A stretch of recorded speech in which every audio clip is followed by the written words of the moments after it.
Hey friends, today we're answering a question that I was asked lately, which is why does God allow free will if he knows that we will use our free will to sin and sin is going to result in our suffering and separation from God in hell?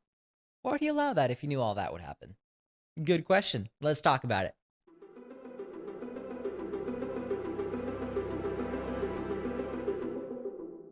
Hey friends, I'm Ash Leatherwood, your friendly neighborhood apologist. And like I said in the opening, this is a great question.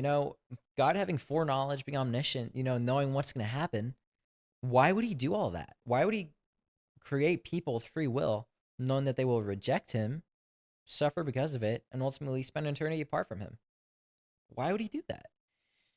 And this is a great question. However, I think that it misunderstands really the purpose of life and the value of life. There's risk for sure. There's risk, but there's also potential for greatness when there's free will. You see, when people are free, they can choose to abuse their free will and do terrible things, but they can also choose to use their free will for good, for love, for beauty. If we actually lived like the way that question kind of expects us to and assumes, then why would we continue to create more people on this planet, right? There People have done awful things. People have used their free will to do awful things, but I think all of us know that people have also done great things. We have a certain amount of hope for humanity as well. And so even though there's a potential for great evil and suffering with free will, there's also the potential for great good and love and beauty. And it's no different when God creates us.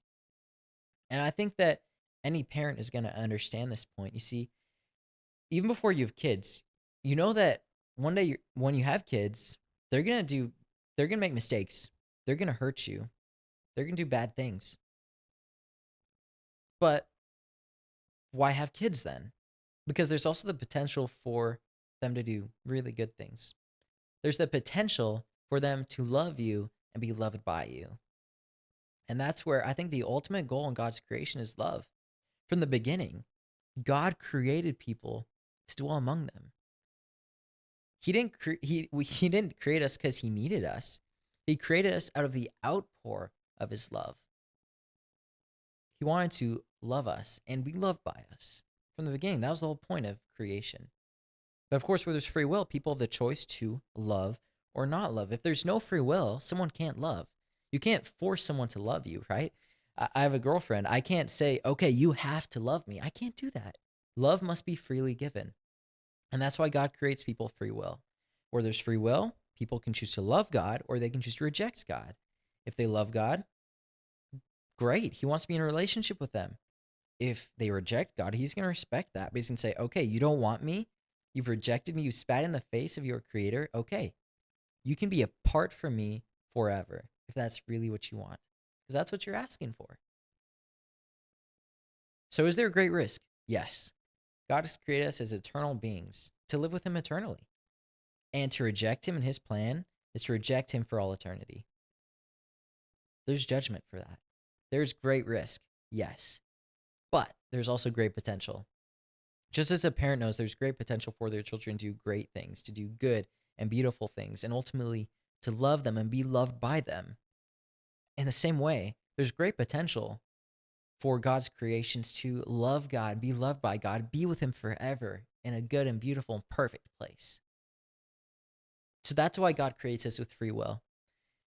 It's because love is greater than anything. And the potential for love is worth the risk of rejection of that love. That's why a guy is going to pursue a girl and risk rejection to ask her out. That's why parents can have children and risk the rejection of their children to love them.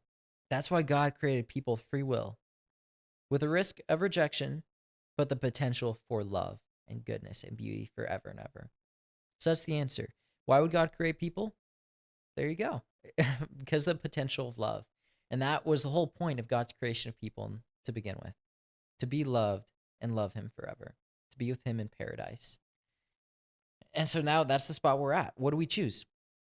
Do we want to love God or do we want to reject God's love and live apart from him?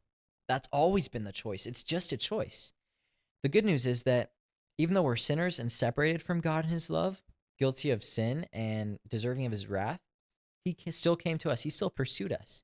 He took on flesh as Jesus, lived among us. He died the death that we deserve on the cross to pay for our sin and rebellion. And he rose again so that anyone who believes in him and makes him king of their life can come back into right relationship with him and be with him, love him, be loved by him forever. And one day he's going to come back and bring us home with him to live with him forever in heaven. That's the good news.